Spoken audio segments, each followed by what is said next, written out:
Hello, in this video I'm going to show you how to check screen via code on Redmi 14c. Simply open your dialer, dial here,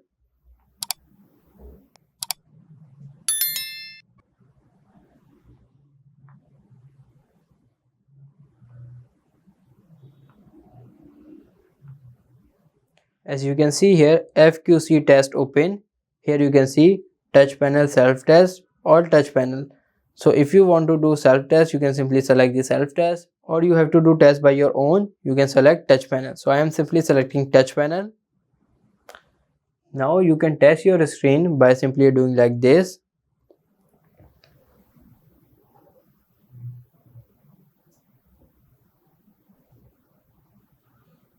As you can see, my screen is okay.